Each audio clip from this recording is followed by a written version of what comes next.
Hi, I'm Debi Peverill, and you're listening to a post about pricing and profitability.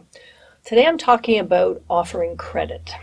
So some businesses are set up in a way where their customers pay them immediately when the work is done. If you're running a grocery store, convenience store, any kind of store, that's usually the model. Someone comes in, they take a product, they give you money, you don't have an accounts receivable. Other businesses, it's more likely that you would have an accounts receivable, that some people, some of your customers expect to be given 30 days to pay. Or some of the larger companies, they might want 90 days to pay. So what I've seen with my clients is that some of them say, no, I'm not going to offer credit to anybody.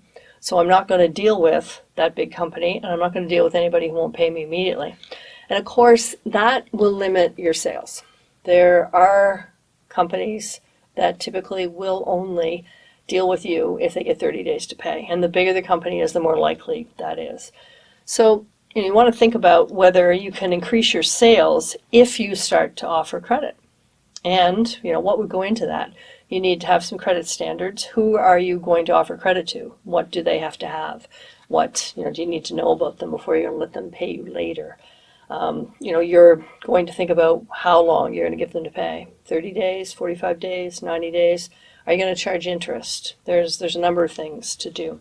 So let me tell you a story about Ramon. Ramon was a contractor, typically worked residential, and he only dealt with homeowners typically, and he expected to be paid pretty much up front. He'd get the material stuff up front, and he would do the work, and he wouldn't leave until he got paid.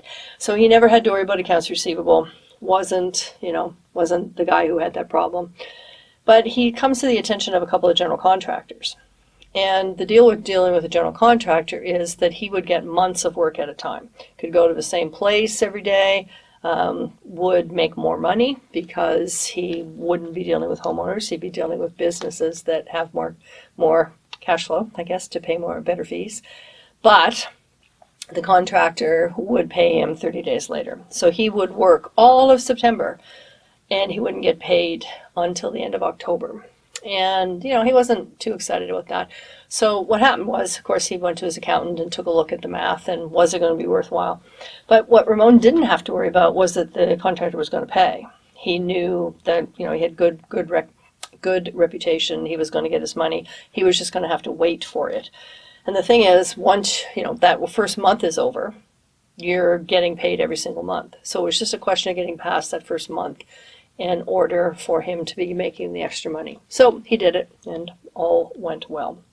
So if you're not offering credit right now, and you want to consider offering it, you need to focus a bit on, who are you going to offer credit to? Do you have to have a credit card on file with you? Are you going to put together a credit application? How are you going to decide? I like people to think about it, because too often what I hear is someone says to my new business owner, okay, if I pay you later? And the new business owner goes, sure. When the correct answer, of course, would have been no. They expect to get paid when they do the work. If you're going to offer credit, it's going to be intentional. You're going to think about it. You're going to do it only if it actually makes sense. If you do offer credit, you're going to have more admin time, because now instead of getting paid when you finish a job or when you hand over the product, now you're going to get paid later. And some people who are going to pay you later are going to have to be reminded of this later has come. So you're going to be nagging people sometimes. You might end up having to send someone to collection, or you put a bunch of time into contacting them over and over again to get them to pay. And you're going to have more bad debts, because if you let people pay you later, it's possible some people will never pay you. So the trade-off here, you got to figure out that you're going to increase your sales by enough to make it worth your while to do the admin time, to have the occasional bad debt, and to have to wait for your money. And that, of course, is a decision that only you as a business owner can make.